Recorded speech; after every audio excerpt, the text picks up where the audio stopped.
Senhor esteja convosco. Ele está no meio de nós. Proclamação do Evangelho de Jesus Cristo segundo Marcos. Glória a vós, Senhor.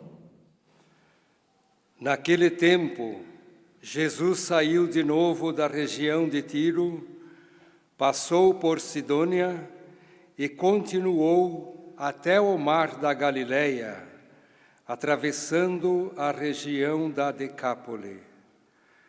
Trouxeram então um homem surdo que falava com dificuldade e pediram que Jesus lhe impusesse a mão.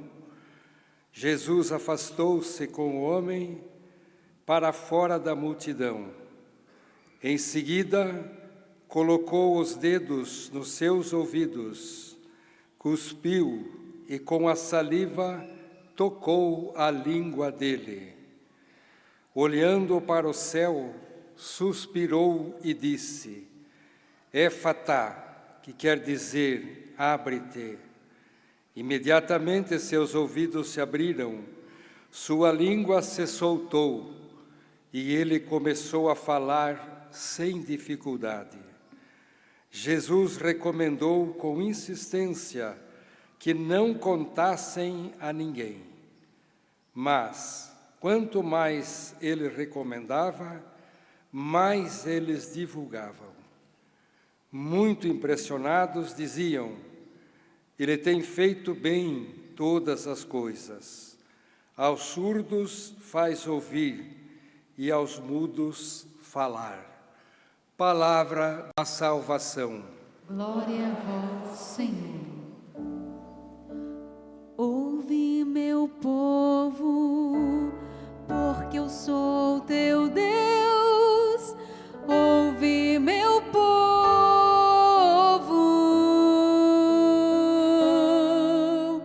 ouve, meu povo, porque eu sou teu Deus. Ouve, meu povo.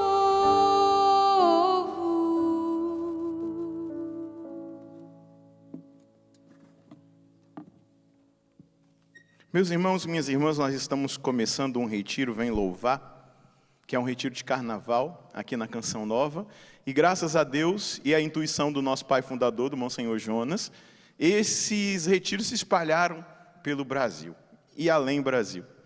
E é uma oportunidade imensa que nós temos para nos encontrar com Jesus. No Evangelho nós vamos perceber um encontro. Alguém leva um homem surdo com dificuldade para falar até a presença de Jesus. E esse homem ele tem um encontro com o nosso Senhor. Um encontro que muda a vida dele. Um encontro que muda a direção da história dele. Não é simplesmente a cura material, no sentido físico, mas é aquilo que acontece no seu interior, no seu coração, a reação que ele tem.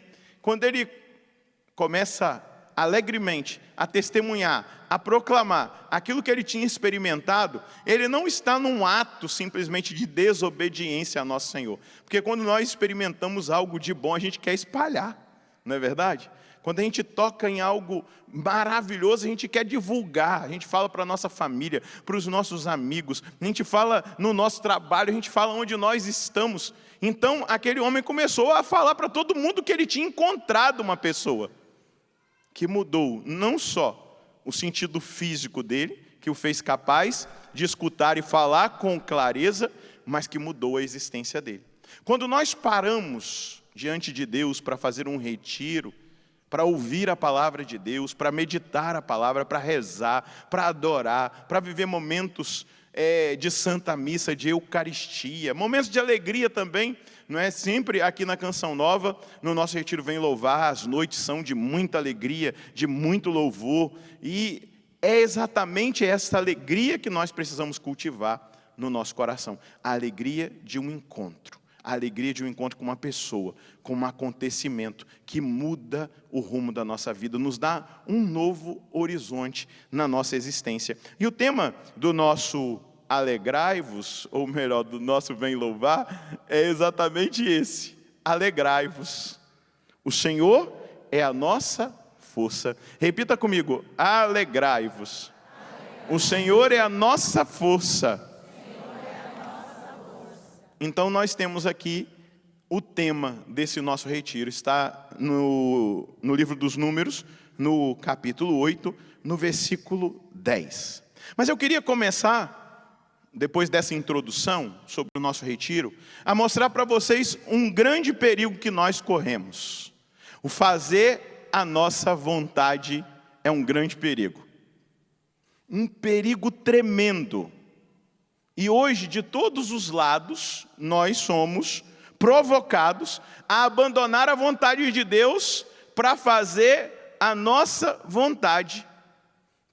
Tudo coopera para isso no mundo, na estrutura em que nós estamos de sociedade. As propagandas, os formadores de opinião, as produções culturais, tudo vai fazendo com que nós entendamos isso, que nós temos que fazer a nossa vontade, que nós temos que, desculpa usar essa palavra na homilia, mas liberar geral, fazer o que está na nossa cabeça, aquilo que está na nossa vontade, não é?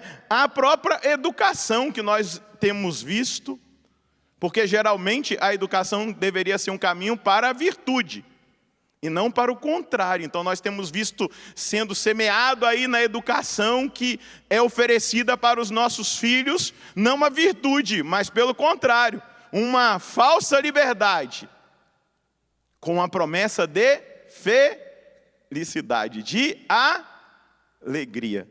Mas alegrai-vos, o Senhor é a nossa força. O que nós temos visto por aí? Esse libera geral, seja feliz, faça tudo o que está na sua cabeça, quebre paradigmas, rompa limites, seja feliz. É isso que o mundo prega, é isso que os grandes e poderosos conglomerados de comunicação pregam, ensinam nas suas séries, nas suas novelas, nos seus filmes. Quebre paradigmas, rompa limites, seja feliz. E muitas vezes Deus é apontado como um... Como que Deus é apontado? Como um estraga-prazer. Esse negócio de seguir esse Deus que tem um monte de regras, tem um monte de paradigmas, que tem leis, que tem mandamentos, isso aí está por fora. Ele é um estraga-prazer.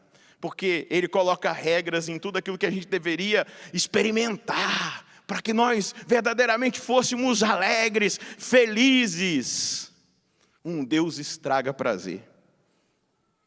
E isso já foi dito pela serpente, lá no capítulo 3 do livro do Gênesis, no versículo 5.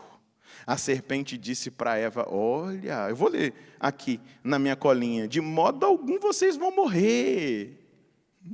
De modo algum vocês vão morrer. Pelo contrário, Deus sabe que no dia em que desse fruto da árvore do conhecimento do bem e do mal vocês comerem, os vossos olhos se abrirão e sereis como Deus, conhecedores do bem e do mal.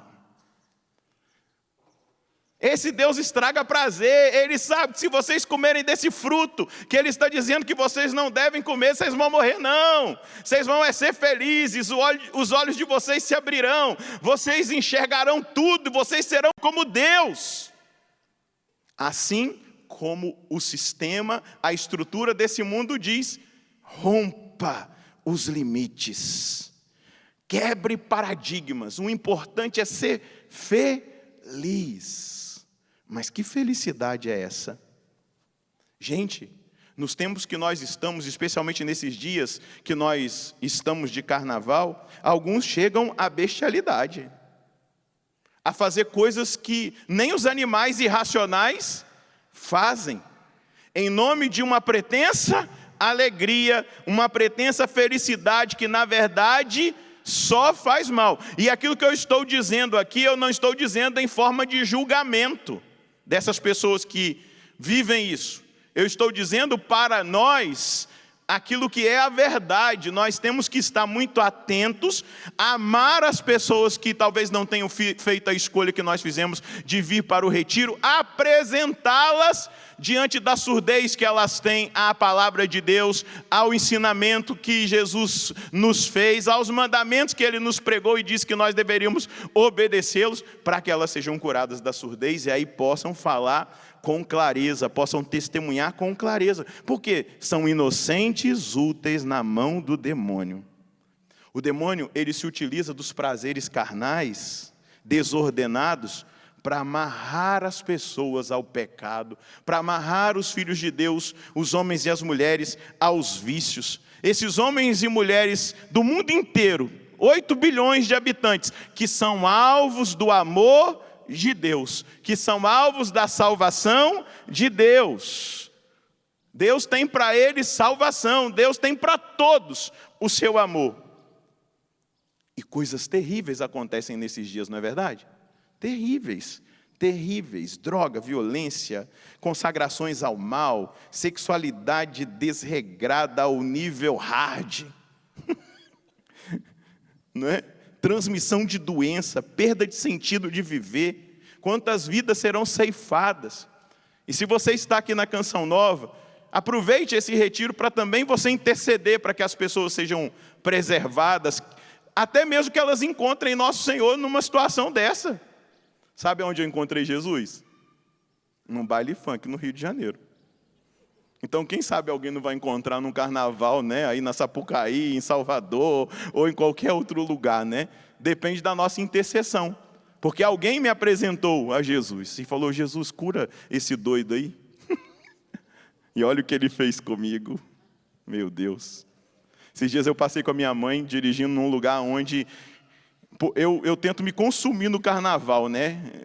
Amanhã eu vou para Curitiba, e aí é na estrada pregando o evangelho, porque eu consumia a minha carne no carnaval. Eu saía de casa na sexta e ia voltar somente na quarta de cinza. Aí eu passei no lugar e falei: mãe, quantas vezes eu cheguei aqui, às vezes na loucura, andando a pé, ao invés de carro, e a pé de uma cidade para outra. Eu deitei aqui nesse asfalto quentinho de manhã, para conseguir chegar até em casa. E hoje eu estou aqui.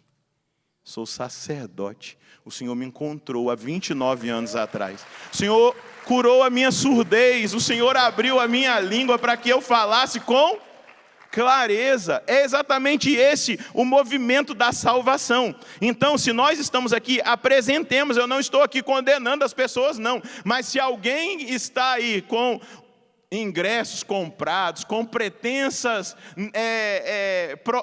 projetos de curtir, gastar a sua carne, e Deus está tocando em você, faça uma escolha por Deus e você não vai experimentar, desculpa falar assim, mas o bode da quarta-feira santa, da ressaca moral e da ressaca física. Mas você vai experimentar uma alegria que não passa. Não passa. Na quarta-feira de cinzas, nós vamos viver a penitência, a contrição, mas sabendo que nós fizemos a vontade de Deus. Essas pessoas não percebem que elas estão se autodestruindo. Porque o pecado quer nos destruir. Diga comigo, o pecado quer nos destruir. O diabo quer nos destruir. João 10:10. Repita comigo, João 10:10. O ladrão veio para roubar, matar e destruir. E esse ladrão, esse sem vergonha desse ladrão, do diabo, ele apresenta tudo embrulhado em papel de presente, em serpentinas e confetes. Tudo é muito bonito, a fantasia que ele apresenta é muito bonito. São fantasias que tocam nas nossas sensações, nas nossas emoções. E também toca na nossa fantasia, no sentido da fantasia que nós trazemos aqui na nossa cabeça. Coloca a mão na sua cabeça e fala assim: na minha cabeça existe uma fantasia. E se eu não cuidar, ela é a louca da casa. Doidinha, desvairada, maluca a fantasia é. Se a gente alimentar, ela desvia a gente de tudo. E esse diabo, que é um dos inimigos da alma, o mundo é o outro inimigo, eles trabalham em conjunto para fazer com que as paixões da carne sejam a nossa opção, esse diabo ele tem um objetivo. O objetivo dele é desviar a mim e a você do projeto de salvação de Deus. O objetivo do diabo não é possuir uma pessoa, não. As possessões são raras. O objetivo do diabo é manter-nos no pecado mortal. O objetivo do diabo é nos manter na tristeza que o pecado mortal faz na nossa alma. Uma imagem muito concreta que o Padre Jonas apresentava nas pregações dele sobre essa dinâmica é da rã, que tem uma pele termostática. Você pega a rã, se você jogá-la numa panela de água fervendo, ela pula e não se queima. Mas se você colocar a rã numa água fria e ligar a banho-maria e deixar que o fogo vai ali crescendo, ela não percebe que ela está sendo cozida. Na verdade, ela não vai perceber mesmo, ela vai ficar com as perninhas brancas e a barriga branca dela assim, mortinha, lá dentro. E é assim que o mundo faz com a gente, ele cozinha, vai cozinhando. Você não percebe, você não sente, você fica amortecido. É como se a gente tivesse uma pele termostática como da rã. Você coloca ela lá, vivinha dentro de uma panela de água fria, ela está lá, nossa, está fresquinha. Vai começando a esquentar, ela não percebe. Quando ferve, ela está morta. E o objetivo do diabo é nos matar espiritualmente. Mata a nossa experiência espiritual aqui. E a coisa vai se tornando tão intensa, que a gente não percebe, que nos coloca no risco da morte eterna, que é o inferno, quando nós morremos sem arrependimento dos nossos pecados, sem contrição. E a doutrina da igreja diz que quem morre sem arrependimento, sem contrição dos seus pecados, desce diretamente para os infernos. É essa a linguagem da doutrina atual da igreja católica. E nós precisamos estar atentos a isso. Romanos 6:23, o salário do pecado é a morte. Nós nunca podemos perder isso de vista. Pecado é pecado, meu filho. Aqueles pecados que a Bíblia descreve vão continuar sendo os mesmos até Jesus voltar. A revelação já acabou com o último apóstolo. Quem foi o último apóstolo que permaneceu vivo? João. O Apocalipse foi, acabou a revelação. Ela já está plena, não há alteração na revelação. E aquilo que é pecado, aquilo que é certo, aquilo que é errado. Ainda que eu queira que não seja, que você queira que não seja, mas será. Deuteronômio 30, 19-20. Os céus e a terra tomo hoje por testemunha contra vós, de que eu tenho proposto a vida e a morte, a bênção e a maldição. Diz o Senhor: escolhe, pois, a vida, para que vivas tu e a tua descendência. Escolhe, pois, a vida. Escolhe, pois, a alegria do Senhor. Escolhe, pois, aquilo que é certo. Veja só, Salomão começou muito bem a vida dele. Salomão começou pedindo a sabedoria. Primeiro ele recebe o conselho do seu pai. Olha, seja homem, seja corajoso, observe os mandamentos, guarde as leis de Deus, porque tudo que você fizer vai ser abençoado, os seus projetos serão bem-sucedidos. E ele começou muito bem. Deus se manifestou a ele. Salomão está na casa dos profetas. Ele é um dos profetas, que Deus falava com ele. E um dia Deus falou assim: me pede tudo que você quiser para você governar Israel. Ele era um adolescente. E ele pede como um sábio. Ele diz para Deus: eu não quero riqueza, eu não quero a fama, e eu não quero vencer as guerras. O que eu quero é ser sábio. Me dê a sabedoria para que eu separe o certo do errado, o bem do mal. Deus se impressiona com aquele pedido e diz: eu te darei sabedoria, mas eu te farei o rei mais próspero da história de Israel. Eu te abençoarei, você vencerá todas as guerras. E você será um homem conhecido. Nós vimos essa semana, a rainha de Sabá se impressionou com a prosperidade e a sabedoria de Salomão. Mas ontem nós ouvimos na primeira leitura que por causa do pecado da luxúria, do pecado sexual, Salomão abandonou a verdadeira religião, abandonou o Deus verdadeiro e sacrificou aos ídolos. Aquele que tinha construído o mais esplendoroso templo para nosso Senhor, para nosso Deus, o Deus verdadeiro, edificou nos montes de Israel templos para ídolos de cada mulher que ele tinha. E nesses templos, crianças eram sacrificadas, existia prostituição sagrada, oferta a ídolos, a demônios, e Salomão concluiu o reinado dele na vergonha do pecado.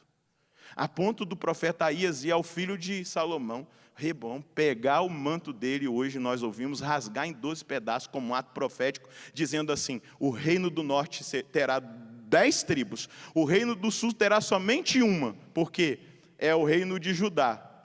Na verdade tem uma que está acoplada ali, a tribo de Levi, porque ela não tem propriedade. Então 2 tribos por causa de Davi, porque Davi foi fiel até o fim, foi um homem segundo o coração de Deus, não é por causa de Salomão, porque Salomão traiu a Deus. E deixa eu dizer, um líder que trai a Deus influencia os seus liderados, a sua nação. Salomão era o rei de Israel, era um reino unificado. Acontece a divisão porque Salomão sacrifica aos ídolos. Provérbios 29:2 vai dizer: quando os justos se multiplicam, o povo se alegra. Quando é o ímpio que domina, o povo sofre. Repita comigo. Quando os justos se multiplicam, o povo se alegra. Quando é o ímpio que domina, o povo sofre. Diga comigo, o povo sofre. Quando é o ímpio que domina. Quando é o pecador que governa. O injusto. E hoje nós vemos exatamente isso. Salomão, por causa do seu pecado, todo Israel sofre essa punição da divisão do reino. E depois dele nós vamos ver a tragédia daqueles que virão, que sucederão. Nós vamos lá ver nos livros dos reis, esse rei não agradou a Deus, não fez o que era agradável a Deus, e assim sucessivamente. Só Jesus que vai estabelecer, como o leão da tribo de Judá, esse reinado e unificá-lo, instituindo a igreja.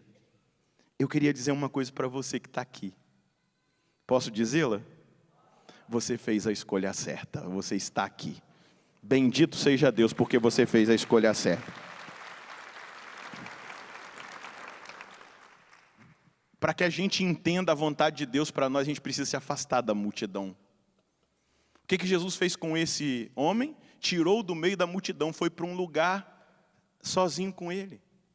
Tirou ele de dentro da cidade, tirou ele de dentro do barulho, para que ele pudesse ouvir. Nós estamos na ditadura do ruído. E não é só o ruído do barulho do mundo, não, mas às vezes os ruídos que nós mesmos temos interiormente, de coisas que nós precisamos resolver, de vícios que nós precisamos vencer, de pecados que nós precisamos tratar na confissão, na direção espiritual, na cura interior. Nós estamos muitas vezes atordoados e não conseguimos mais separar aquela que é a voz de Deus, é aquela que é a nossa voz interior e aquela que é a voz do mundo ou do demônio que quer nos desviar. Mas é preciso se afastar da multidão, do barulho, para voltar a escutar a Deus. Por isso que eu quero que você se aplauda mais uma vez, porque você fez essa escolha. Até mesmo se você tenha vindo a contragosto, trazer a sua esposa, ou trazer o seu filho, eu falo para você, já no início dessa missa, Deus preparou algo maravilhoso para você aqui na Canção Nova, e você vai sair proclamando como esse homem saiu. Não conseguiu guardar as maravilhas que Deus fez e que Ele fará na sua vida, mas é preciso sair, é preciso se retirar. Nós estamos num retiro de carnaval chamado Vem Louvar. Essa foi a atitude de Jesus com aquele homem surdo. Jesus o afastou, foi para um lugar à parte, distante da multidão, e Jesus fez todo o processo desse encontro. Olha, sou eu preciso me encontrar com você. Eu marquei esse encontro, vamos ali. Eu quero mudar o rumo da sua vida, mudar o horizonte da sua vida, te dar um horizonte definitivo, que é entendimento da eternidade. Eu quero te capacitar a você entender que nós não somos daqui. Nós só estamos aqui de passagem, e nós precisamos cuidar da nossa alma, cuidar do nosso coração, cuidar dessa dimensão da escuta, porque existe um céu preparado para nós. Amém? Você crê nisso? Se você crê, aplauda esse céu que foi preparado para nós. Se o diabo nos incita a viver e a fazer tudo o que nos vem na cabeça, nos lambuzar nos deleites da carne, do pecado, dos entorpecentes, nos prometendo uma mentirosa felicidade aqui, entenda que ele omite algo. A felicidade que ele promete aqui é a infelicidade que ele não conta para aqueles que ele oferece a felicidade desse mundo. Ele não conta. Ele só fala do aqui, do agora. Aproveita, curta, faça tudo. Quebre paradigmas, vai lá. Mas ele não fala que depois daqui, aqueles que aceitam a felicidade que ele está prometendo aqui, viverão a infelicidade eterna. O contrário de Jesus. Jesus fala assim, no mundo vocês terão tribulações. Mas coragem, eu venci o mundo. Jesus vai dizer, olha, quem quiser vir em meu segmento, renuncie a si mesmo, renuncie às suas vontades, às loucuras da sua fantasia maluca, renuncia àquilo que muitas vezes a carne quer que você faça, as paixões carnais, renuncie às ofertas do mundo, aquilo que o mundo te oferece, renuncie a si mesmo, tome a sua cruz de todos os dias, vem e segue-me. Vai ter cruz, vai ter renúncia, vai ter tribulação, mas Jesus já diz, no futuro terá a vida eterna para aqueles que o escolhem seguir. Ele não conta pela metade, ele conta tudo. Você quer aplaudir? Aplaude direito. O diabo esconde o futuro. Deus mostra o presente e ele revela o futuro. O presente vai ter tribulação, amém? Vai ter sofrimento, amém? Vai ter cruz, amém? Renúncia, amém? Às vezes a gente vai subir o Monte Tabor, como você subiu nesse final de semana, aleluia. Num retiro, como ele sobe o Tabor com os apóstolos, nós vamos ver agora no segundo domingo da quaresma, é Jesus no Tabor com os discípulos. O Tabor é bom demais, não é verdade? No entanto que Pedro fala, vamos fazer 3 tendas, vamos descer daqui não. É muito problema lá embaixo, é muito sofrimento. Jesus sobe no Tabor antes de chegar em Jerusalém para ser crucificado.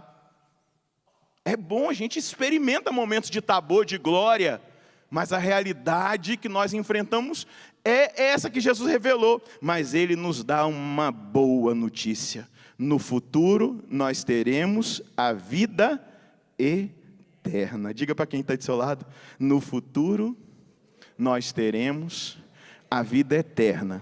No mundo nós teremos tribulações. Fala para esse irmão, no mundo teremos tribulações, perseguições, dores, sofrimentos, batalhas terríveis, renúncias, cruz cotidiana.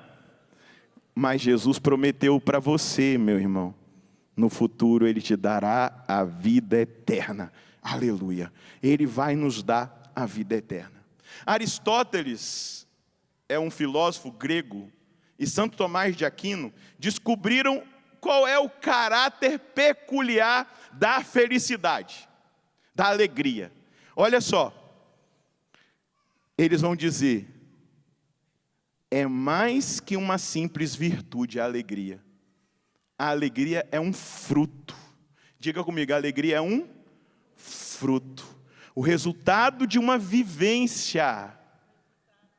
O resultado de uma vivência. Aristóteles e São Tomás de Aquino vão dizer que a alegria é um fruto, ela não é uma virtude. Está lá em Gálatas 5. Um dos frutos do Espírito é a alegria. E o que eles vão dizer? Não é um resultado simplesmente de uma experiência única, mas de uma vivência. É uma manifestação sensível de uma situação interior. É o sintoma mais preciso de um íntimo ajustamento pessoal. Ela é o sinal de um estado de plenitude vital. Então a alegria, alegrai-vos. Nós vamos ouvir muito isso aqui, nesse nosso retiro. Alegrai-vos. O Senhor é a nossa força. Então nós vamos entender que a alegria é um estado de vida, onde nós vivemos na presença daquele que é a perfeita alegria. Vai dizer isso para nós é uma plenitude vital. Quando nós chegamos nesse estado de plenitude vital, desse encontro, dessa permanência, e ela é o radar que nos revela que nós estamos nos dirigindo para o centro gravitacional da nossa existência, que é a felicidade. Qual é o centro gravitacional da nossa existência? A felicidade. Se você for no profeta Jeremias, no capítulo 31, se eu não me engano, Deus vai dizer pela boca do profeta: sei muito bem que os pensamentos que têm em relação a vós não são de sofrimento, mas de felicidade, um futuro. Mas é uma felicidade como estado interior e não como euforia. É uma felicidade que vem de uma experiência. Por isso que o salmista vai dizer: alegrei-me quando me disseram, vamos à casa do Senhor. E a vocação que o Senhor nos deu é uma vocação para a felicidade. E que vocação é essa que o Senhor nos deu? A vocação à santidade. Ordenar a nossa vida para aquilo que é certo. O Catecismo da Igreja Católica, no número 27, vai dizer que Deus deixou no coração do homem um desejo por Ele, porque Ele nos criou para Ele.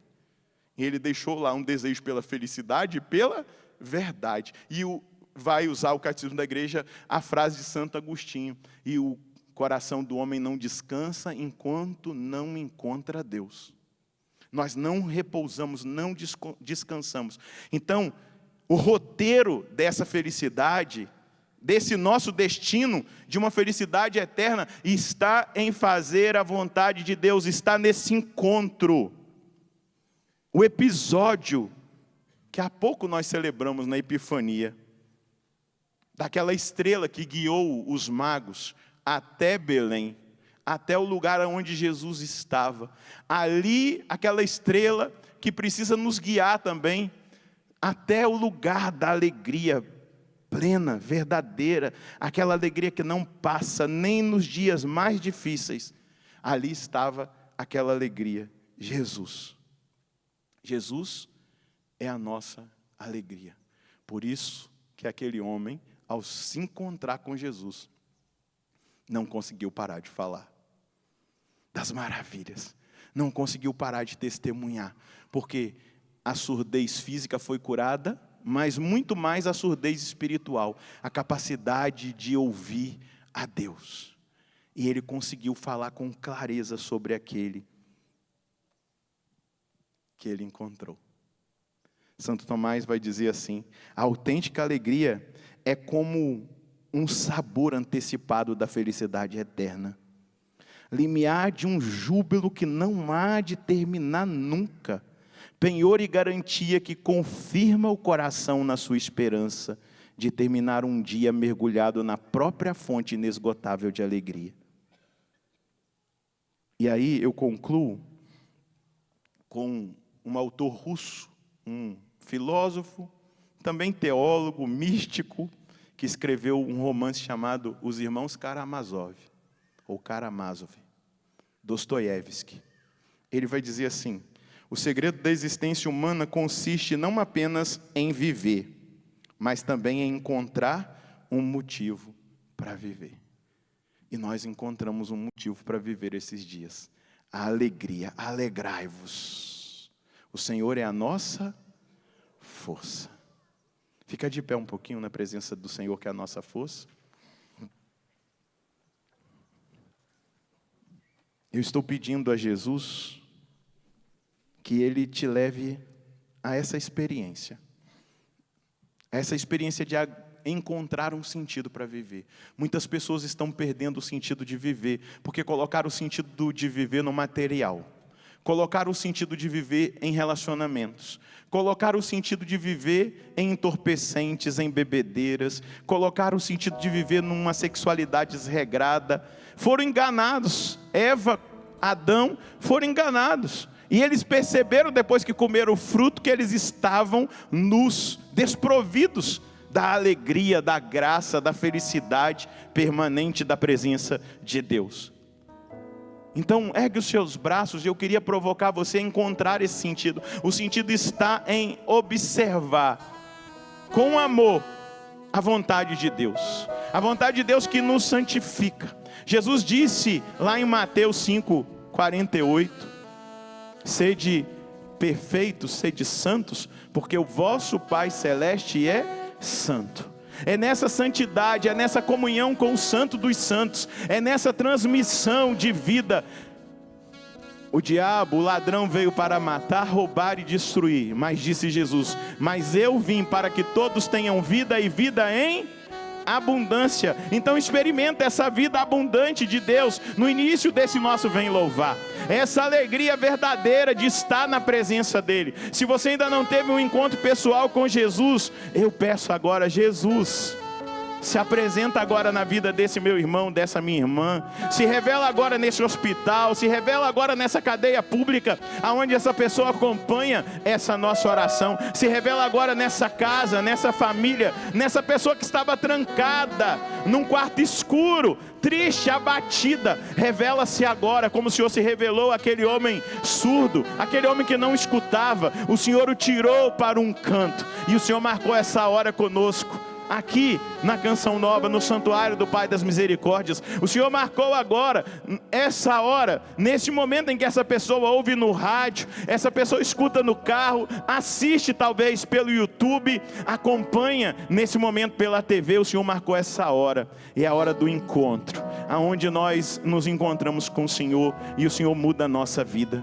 Eu te peço que cada pessoa que aqui está, que aqui veio, e que talvez vivia momentos de tantas tribulações, batalhas, lutas, dúvidas, ou até mesmo relativismo bíblico, moral, achando que tudo agora é permitido, que agora o Senhor encontre cada coração, que agora o Senhor vá na direção daqueles que mais necessitam, que estão aqui e que nos acompanham de casa, mas que cada pessoa que aqui veio tenha um encontro contigo, tenha um encontro com a sua presença. Se retire agora, é só você e Jesus. É só você e Jesus. Ele quer tocar em você. Naquele homem Ele tocou nos ouvidos dele. Naquele homem Ele pegou a saliva e colocou na língua dele, e Ele disse: Éfeta. E naquele momento os ouvidos daquele homem se abriram, ele passou a escutar. E o Senhor está dizendo: Éfeta, para a sua audição espiritual, para que a sua voz, para que o seu coração seja atingido agora por essa palavra profética de abertura.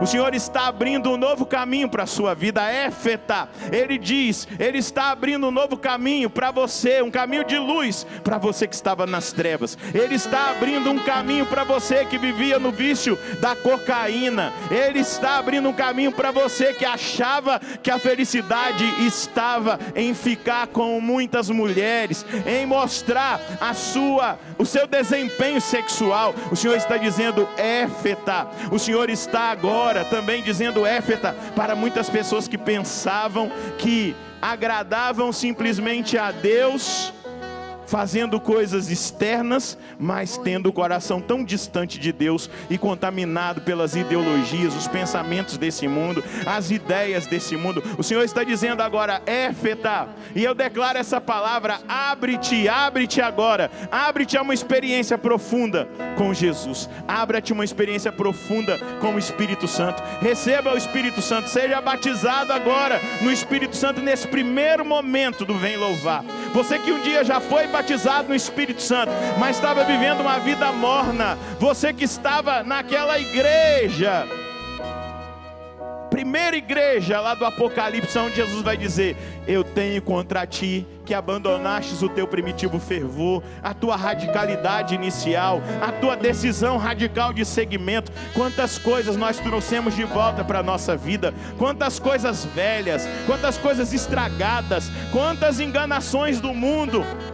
Quantas vezes nós até dissemos: isso é coisa de iniciante, eu já amadureci, eu posso ver tudo que a televisão está oferecendo, eu posso passar horas e horas e horas consumindo essas coisas. Mas o Senhor está dizendo: abre-te. Eu não conseguia mais falar com você, eu não conseguia mais revelar a você, eu não conseguia mais fazer você ser feliz de verdade. E o Senhor está dizendo: Éfeta, abre-te, abre-te, abre-te. E Deus sabe onde precisa acontecer essa abertura. abertura da sua audição espiritual, da sua comunhão com Deus, a abertura para o arrependimento dos seus pecados, a abertura para o abandono dos vícios, a abertura para uma decisão. Eu não quero mais ser enganado pela voz da serpente, pela voz do mundo. Eu quero o Senhor. Com seus braços erguidos, ora um pouquinho no Espírito, rega tudo que o Senhor falou na linguagem sobrenatural. Rega, rega. É uma grande libertação que o Senhor está realizando agora.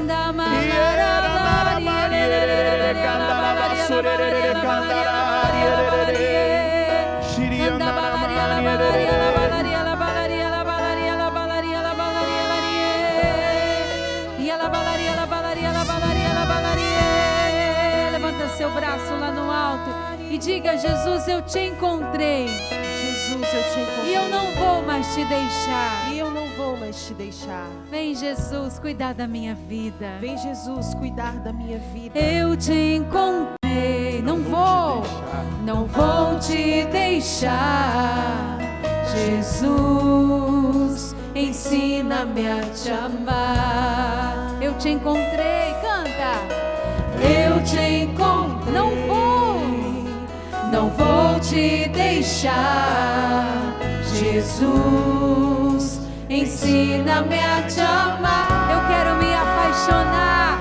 Eu quero me apaixonar por ti, Jesus. Eu quero me apaixonar por ti e só contigo ficar e só pra te olhar. Eu quero me apaixonar por ti, Jesus. Eu quero me apaixonar por ti e só contigo ficar e só pra te olhar e me deixar ser conquistado por ti. Eu quero pedir ao Senhor que Ele cele em você esse convite que Ele fez à igreja de Éfeso e faz a mim e a você. O que eu tenho contra ti é que abandonaste o primitivo fervor. Converte-te, volta ao teu primeiro amor.